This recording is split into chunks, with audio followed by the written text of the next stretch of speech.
I recently went to a great local arcade, Geeks Mania in Madison, Wisconsin, and I'm on a beat 'em up kick. Beat 'em ups are one of my favorite types of arcade games, as they often age seamlessly over time. If you were a child of the 90s, then you've already played some of the classics, from The Simpsons to Teenage Mutant Ninja Turtles to the NES classics like Double Dragon or Turtles in Time. Even Sega Genesis got in the action. Who doesn't enjoy a long session of Streets of Rage to let off some steam? Beat 'em ups are often mindless, fun, two-player games that you'll pick up for an hour here or there. Great games that don't just generally test the brain as much as they test your stamina. This week we're going to look at the Reddit Super Nintendo Game of the Month and a fairly unknown gem, King of Dragons. King of Dragons is a port of an arcade game that I'm not overly familiar with, but I played similar titles such as Dungeons & Dragons Tower of Doom recently. Well, would you look at that? It's a Capcom game. Every good beat 'em up needs to have two players. Fuck it. Here you go, Mega Man. You're in, bud. So you can choose between 5 different characters from all of your favorite Dungeons & Dragons staples.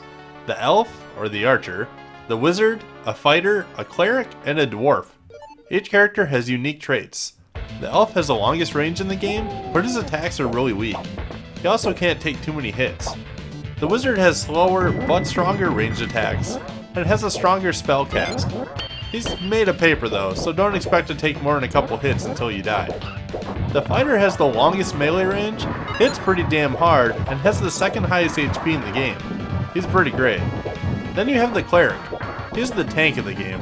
The most hit points, medium range, and a somewhat strong magic skill. Apparently his magic spells also heal allies, but I never really noticed it. Lastly, you have the Dwarf. He sucks. He's like playing the game on hard mode. The Dwarf has low HP, low attack range, and weak magic power. Think of him as a melee glass cannon.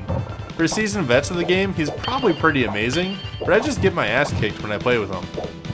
The controls in here are pretty simple. You have attack, jump, and your magic spell.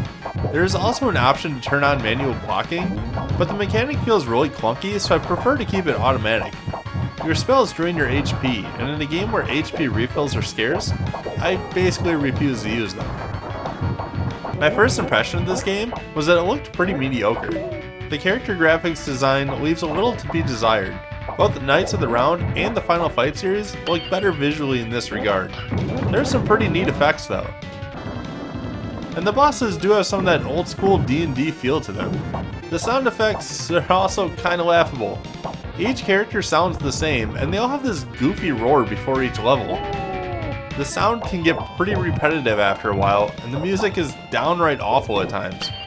Most of the time it's fine, but there are definitely a few levels where the track is lazy at best. The levels are pretty straightforward and last only a few minutes at most.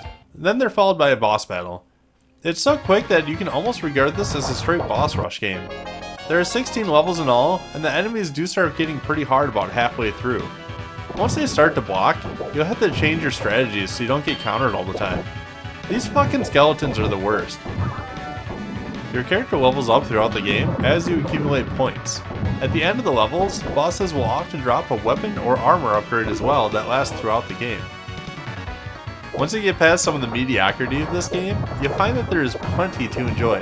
I'm a big fan of fair, but difficult games, and King of Dragon definitely fills that role. Starting out, your life bar is pretty limited, and health refills are very rare. Beating the level does not refill your health either. If you search hard enough, you can find some hidden continues, which are definitely needed until you master this game. Each boss battle feels different, and it takes a while to get the hang of the patterns. The characters all play different enough, so it warrants quite a few playthroughs. Each melee character plays a little differently, and both of the ranged characters are drastically different. Enemies are also not punch sponges. Most die in a few hits, so this game doesn't feel as repetitive as some other beat 'em ups. All in all, I really enjoyed this game, and it took me probably 4 good tries before I actually beat it. One full playthrough takes about an hour, so you definitely get value out of it. So yeah, at first glance, you may think this game is kinda shitty, but stick with it and you may start to love it. This is a wonderful 2-player experience, so grab a friend and grab a beer, sit back and enjoy. I give King of Dragons on Super Nintendo a great showing at 4 out of 5 stars.